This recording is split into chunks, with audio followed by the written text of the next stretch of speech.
Usisahau kusubscribe, kubonyeza alama kengele. Karibu kwenye channel inayokuletea movie recap za moto. Hapa tunakuvuta ndani ya simulizi zenye msisimko, siri nzito na matukio yanayobadilika kwa sekunde.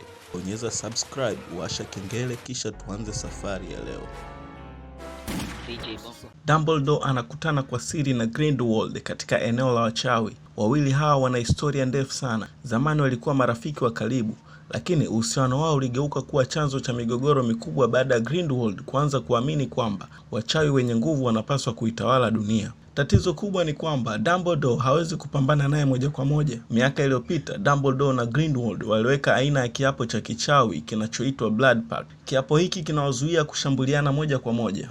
Kwa hiyo Grindelwald ana nafasi nzuri ya kuendelea kujenga nguvu zake huku Dumbledore akiwa hawezi kumkabili. Lakini Grindelwald ana mpango mkubwa zaidi. Anataka kutumia siasa za ulimwengu wa wachawi kupata mamlaka rasmi. Lengo lake ni kuwa kiongozi wa International Confederation of Wizards, kisha kutumia nafasi hiyo kuanzisha utawala ambao wachawi watakuwa juu ya watu wasio na uchawi. Dumbledore anatambua kwamba akimsubiri Grindelwald afanye kila kitu hadharani itakuwa amechelewa. Ndipo anamfuata Newt Scamander, mtaalamu wa viumbe vya kichawi. Newt anapewa jukumu la kuongoza timu ambayo inapaswa kumchanganya Grindelwald na kuzuia mpango wake. Lakini safari hii Newt peke yake anaungana na kaka yake Theseus, Jacob Kowalski na Banti na Yusuf Kama pamoja na Profesa Lally Hicks. Na hapo ndipo mchezo wa akili unaanza. Wakati huu tunakutana na kiumbe wa ajabu sana anaitwa Qilin. Qilin ni mnyama wa kichawi mwenye uwezo wa kutambua moyo wa tabia ya mtu. Wakati wa uchaguzi wa kiongozi wa ulimwengu wa wachawi, Qilin inaweza kumchagua mtu anayestahili zaidi. Kwa Grindelwald, hii ni fursa zaidi. Anataka kumdhibiti Qilin ili uchaguzi wenyewe uwe wa uongo. Kwa sababu Qilin itamchagua yeye mbele ya viongozi wote wa wachawi, Grindelwald ataonekana kama mtu mwenye moyo safi na anayestahili kuongoza. Grindelwald anazidi kupata wafuasi. Anajionyesha kama mtu anayelinda maslahi ya wachawi, lakini nyuma ya pazia anapanga kuchukua mamlaka yote. Wakati huo huo, Queen bado yuko upande wa Grindelwald, lakini ndani yake anaanza kugundua kwamba amekuwa akifuata mtu hatari. Jacob bado anamjali Queen, lakini hawezi kujua kama mwanamke huyo atarudi upande wake. Safari ya Newt na timu yake inakuwa ya hatari zaidi kwa sababu kila hatua yao inafuatiliwa. Wanapitia maeneo mbalimbali huku wakijaribu kuipeleka Qilin salama, na Grindelwald anatumia nguvu zake kuwazuia. Wakati huo huo, mambo haya yakiendelea, tunarudi kwa Credence Barebone. Credence amekuwa akiamini kwamba yeye ni mtoto wa familia ya Dumbledore, lakini ukweli wake ni mkubwa zaidi. Ana uhusiano wa damu na familia hiyo. Tunagundua kwamba Credence ni mtoto wa Aberforth Dumbledore, kaka yake Albus Dumbledore.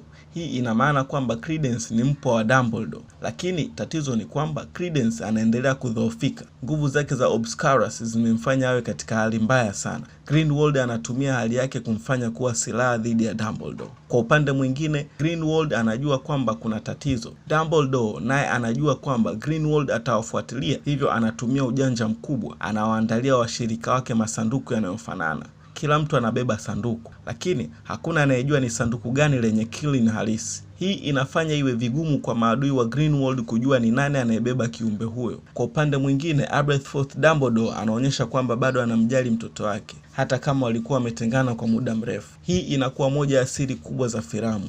Queen anabadilika, anaanza kuona upande halisi wa Grindelwald. Awali aliamini kwamba Grindelwald angeleta dunia ambayo wachawi wangekuwa huru, lakini sasa anaona kwamba mtu huyu anataka kutumia hofu na chuki kupata mamlaka. Hatimaye Queen anaamua kumwacha. Anaungana tena na Jacob. Jacob ambaye alikuwa amevunjika moyo anapata nafasi nyingine ya kuwa pamoja na mwanamke anayempenda. Lakini Grindelwald bado hajashindwa. Mpango wake mkubwa unaendelea. Hatimaye viongozi wa ulimwengu wa wachawi wanafika Bhutan katika sherehe ya kuchagua kiongozi mpya. Hapo ndipo kila kitu kinapokwenda kwenye kilele. Grindelwald anaingia akiwa tayari. Ana Qilin aliyemuua na kumuuisha kwa uchawi wa giza, kisha anamtumia katika sherehe hiyo. Yaani alimuua Qilin kwa kumtengeneza mwingine na kisha kumleta mbele ya sherehe. Qilin iliyodhibitiwa inainama mbele yake na kuonyesha kumsujudu kwamba yeye ndo anahitajika kuwa mfalme.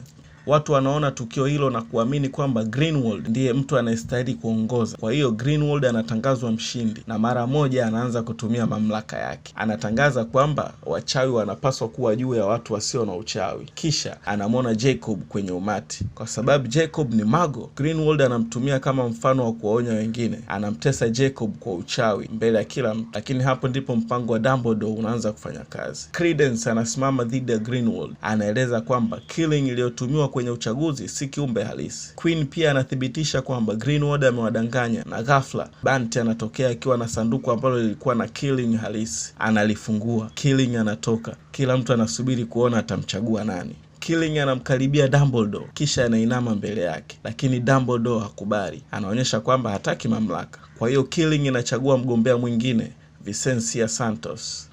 Grindelwald anapandwa na hasira, anaamua kumuua Credence. Anatupa uchawi na kumua, lakini wakati huo Albus Dumbledore na Albert Dumbledore wanamkinga Credence. Hii inakuwa muhimu sana na tukio moja la kuvutia, kwa sababu nguvu za uchawi za Dumbledore na Grindelwald zinapogongana, Blood Pact yao inavunjika. Kwa mara ya kwanza baada ya miaka mingi, Dumbledore yupo huru kupambana na Grindelwald, na hapo tunapata pambano kubwa ambalo mashabiki walikuwa wamelisubiria. Dumbledore versus Grindelwald wanakaribiana. Sio vita ya kawaida, ni pambano kati ya watu wawili ambao zamani walikuwa karibu sana, walikuwa zaidi ya marafiki. Wote wawili wana nguvu kubwa. Uchawi wao unagongana kwa nguvu, lakini hakuna anayepata ushindi wa moja kwa moja. Hatimaye Grindelwald anaamua kutoroka. Dumbledore ameshinda, kwa maana kwamba amemzuia kuchukua mamlaka.